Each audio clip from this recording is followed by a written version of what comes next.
Assalamualaikum warahmatullahi wabarakatuh. Nama saya Nova. Saya kelas 10B. Di sini saya akan storytelling pelajaran SKI bab 2 tentang materi sejarah dakwahnya Nabi Muhammad SAW di Makkah.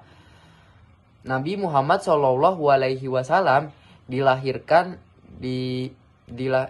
pada bulan April 517 Masehi, bertepatan pada 12 Rabiul Awal tahun gajah. Dinamakan tahun gajah karena ada peristiwa penyerangan Ka'bah yang diketuai oleh Abraha dengan mengendarai gajah. Abraha dan para pasukannya dihancurkan oleh Allah Subhanahu wa taala dan dijadikan petunjuk seluruh umat. Peristiwa ini ada di Quran surat Al-Fil ayat 1-5. Nabi Muhammad SAW sebelum diangkat menjadi Rasul. Nabi Muhammad SAW sebelum diangkat menjadi Rasul sudah terhias dengan sifat-sifat yang terpuji, jauh dari sifat tercela. Nabi Muhammad SAW dalam usia muda juga dikenal sebagai orang yang berbudi luhur, berkepribadian yang kuat, dan sebagai al-amin, yaitu dapat dipercaya. Karena setiap amanah yang dipercayakan kepadanya terselesaikan dengan baik. Saat usia 12 tahun, Nabi Muhammad SAW diamanahkan kepada Khadijah, yaitu saudagar Mekah. Nabi Muhammad SAW menjalankan perdagangannya bersama pamannya, yaitu Abu Thalib. Mereka berdua bertemu dengan seorang rahib yang bernama Bahira. Bahira memberi nasihat kepada Abu Thalib agar tidak jauh-jauh dari negeri Syam, karena takut ada orang Yahudi yang berbuat jahat kepada Muhammad.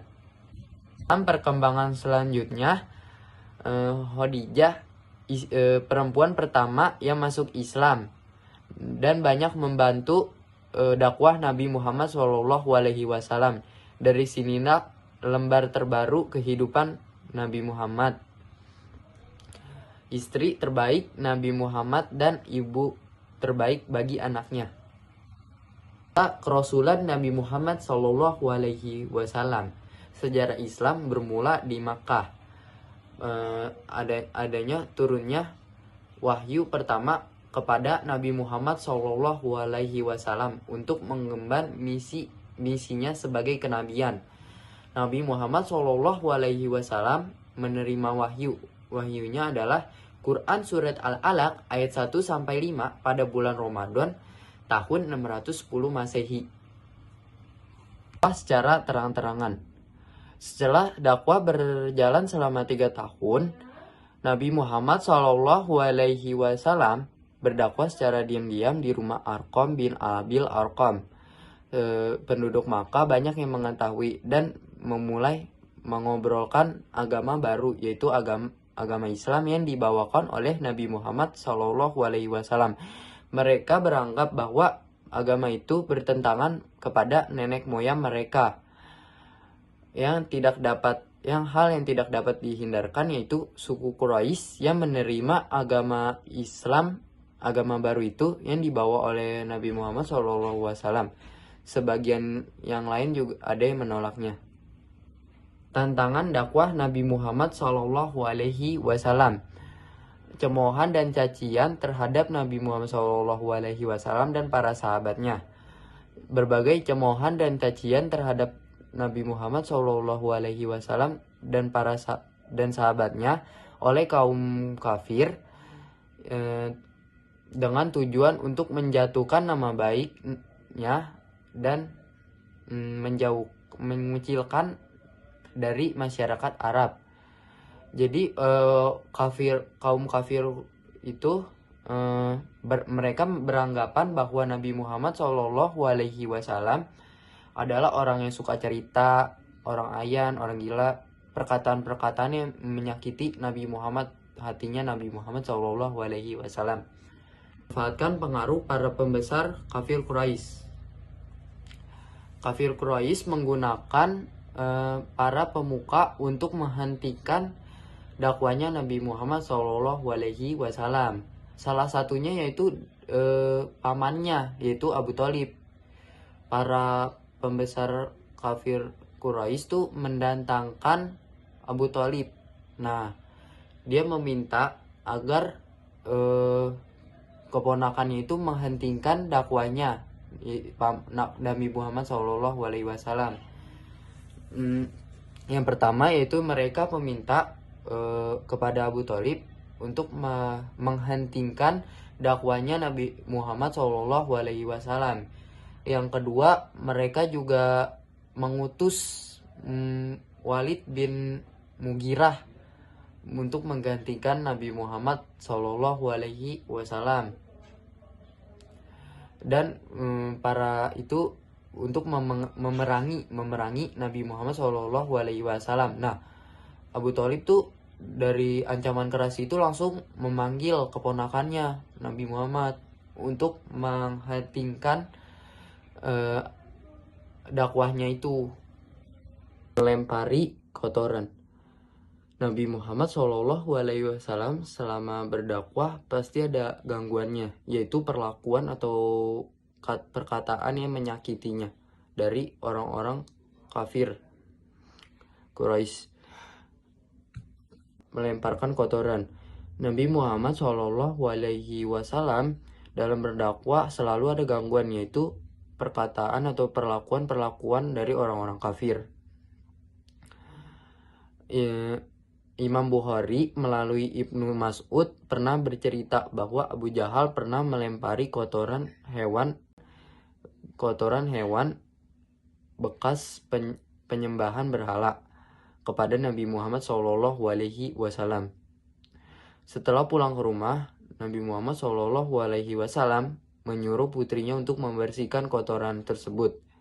Nabi Muhammad SAW berdoa kepada kafir-kafir, orang-orang kafir, "Ya Allah, turunkanlah laknatmu agar segolongan orang-orang kafir." Nah, orang yang terdapat dalam ucapan doa tersebut akhirnya mati dalam perang Badar. Bukan dengan harta dan kekayaan. Usaha menghentikan dakwah Nabi Muhammad SAW, para pembesar kafir Quraisy mengutus Utbah bin Rabi'ah, seorang ahli retorika itu, membujuk Nabi Muhammad SAW. Bujukannya yaitu dengan harta dan tahta. Tetapi Nabi Muhammad SAW tetap goyah dengan pendirian imannya. Dia menolak tawaran itu dengan keras. Boikotan Bani Hisham. Nah, kafir Quraisy itu gagal dengan cara diplomatik dan bujukan. Nah, kafir Quraisy melakukan tindakan keras.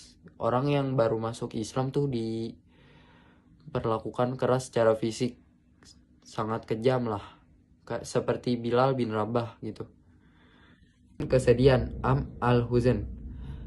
Pada tahun ke-10 kenabian, Abu Thalib, yaitu pamannya, meninggal dunia pada usia 80 tahun. Nah, Nabi Muhammad SAW dan kaum kafir Quraisy itu bertambah parah dari sebelumnya, karena pamannya ini sudah tidak ada perisai bagi Nabi Muhammad SAW, tidak ada yang membelanya lagi.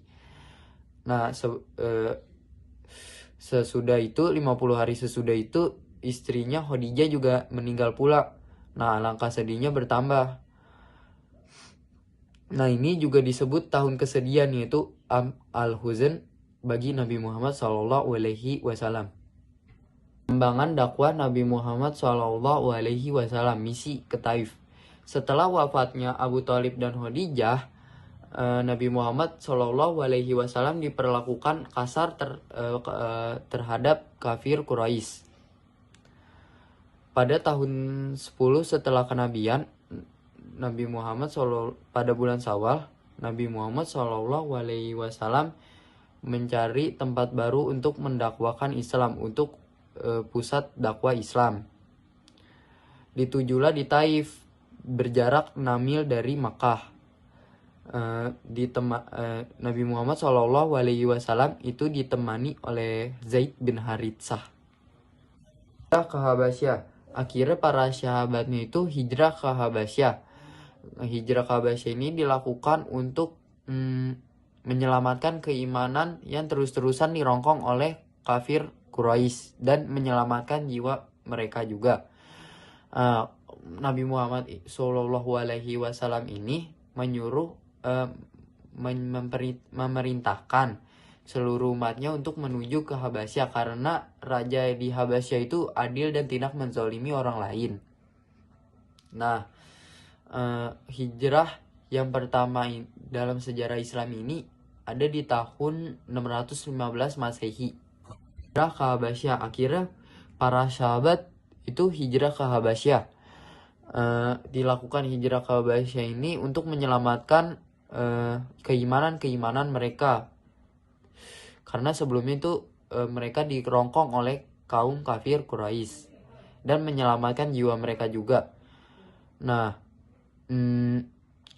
Nabi Muhammad SAW memerintahkan umatnya untuk menuju ke Habasyah karena raja di Habasyah itu sangat adil dan tidak menzalimi orang. Nah, tujuan dilakukan hijrah ke sini yaitu mencari perlindungan agar dapat hidup tenang dan menjalankan agama Islam itu aman dan tanpa ada gangguan. Nah, hijrah yang pertama dalam sejarah Islam ini ada di tahun 615 Masehi. Baiat Aqobah. Pada musim tahun ke-11 setelah kenabian, Nabi Muhammad SAW mengajak suku Khazraj memeluk agama Islam. Pada tahun berikutnya, yakni tahun ke-12 setelah kenabian, setahun setelah keislaman, pemuda suku Khazraj 12 dari Yastrib, 10 orang dari suku Khazraj, dan 2 orang dari suku Aus. Nabi Muhammad SAW menyerukan agama Islam kepada mereka. Lalu merekanya menerima seruan itu. Baiat Aqobah ke-1 pada tahun ke-12 kenabian dibuatlah perjanjian Baiat Aqobah dengan sebutan Baiat wanita atau disebut Baiat Aqobah ke-1. Ada 12 seorang laki-laki, dan seorang perempuan dari Madinah yang mendatangkan Nabi Muhammad SAW. Di Makkah disebut Baiat wanita karena ada yang bernama Afro binti Abid bin Salabah. Dan disebut Baiat Aqobah karena terjadinya Aqobah. Baiat Aqobah kedua. Pada tahun ke-13 kenabian diadakanlah perjanjian Baiat Aqobah kedua. Ada 73 orang utusan dari Madinah yang menemui Nabi Muhammad SAW. Mereka meminta Nabi Muhammad untuk hijrah ke Yastrib, Madinah saat itu. Mereka akan membayat